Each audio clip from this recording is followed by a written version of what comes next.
10월 27일입니다. 찬양 받으실 주님이라는 제목으로 사무엘하 22장 26절에서 51절까지 말씀입니다. 다윗은 바로 앞에서 하나님께서 자신을 구원해 주신 그 이유는 자신의 의를 보시고 그 의대로 갚아주셨습니다. 라고 고백을 했습니다. 이어서 오늘 본문에서 다윗은 의인에게는 은혜를 베푸시고 악인에게는 심판의 보응을 하신다는 대원칙을 자기 자신에게도 동일하게 적용하셨다고 이렇게 고백합니다. 주님께서는 신실한 사람에게는 주님의 신실하심으로 대하시고 흠없는 사람에게는 흠없으심을 보이시며 깨끗한 사람에게는 깨끗하심을 보이셨다. 그렇게 얘기한 후에 그러나 간교한 사람에게는 주의 교묘하심을 보이십니다라고 했어요.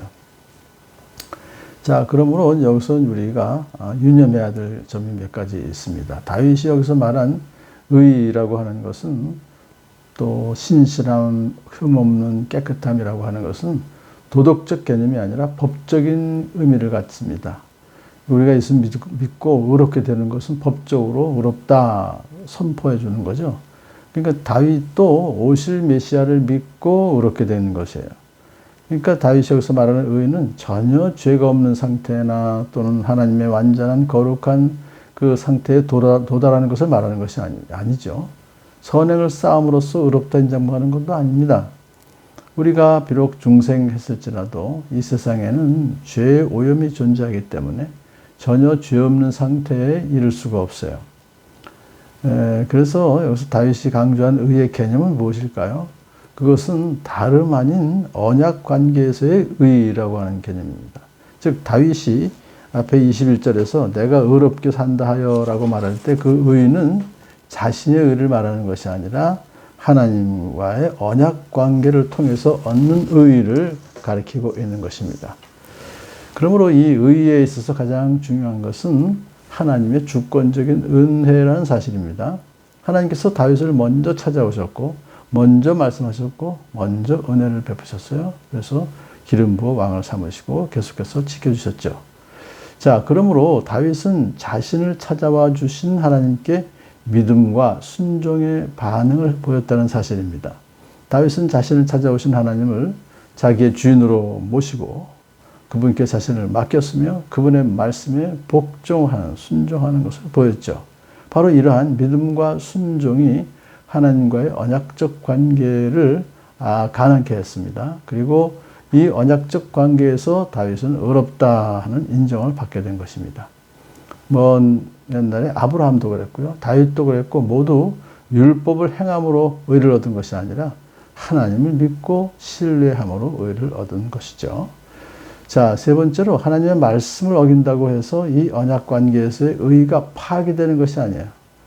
취소되는 것이 아닙니다. 다윗은 비록 밧세바와 우리아의 사건으로 엄청난 큰 죄를 하나님 앞에서 지었지만 하나님은 그에게 회개의 기회를 주셨어요. 그래서 다시금 언약 관계로 돌아오게 하셨습니다. 이처럼 우리 모든 믿는 자들, 크리스찬도 언약 관계를 위반했다고 해서 그것으로 끝나는 것이 아니라 한번 맺은 언약은 결코 파괴하지 않으시고 다시 우리를 불러주시죠. 그래서 이건 이스라엘 역사에서 볼 수 있습니다.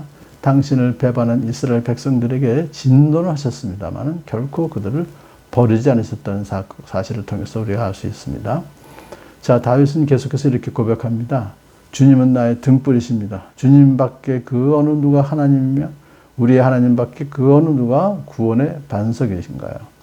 하나님께서는 나의 견고한 요새이십니다. 하나님께서는 내가 걷는 길을 안전하게 하여 주십니다. 신앙 고백을 계속했죠. 그리고 주님께서는 구원의 방패로 나를 막아주시며 주님께서 안전하게 지켜주셔서 나의 담력을 키워주셨습니다. 그가 왕이 되기 전부터 왕 된 후에도 바로 하나님께서 자기에게 담력을 키우셨습니다.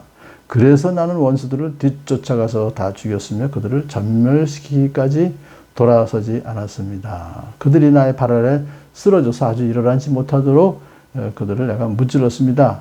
이렇게 그가 승전 소식을 이렇게 얘기하는 것은 자신이 지금껏 백전백승할 수 있었던 그 근거가 자기가 아니라 바로 하나님이시라고 밝히는 것이죠.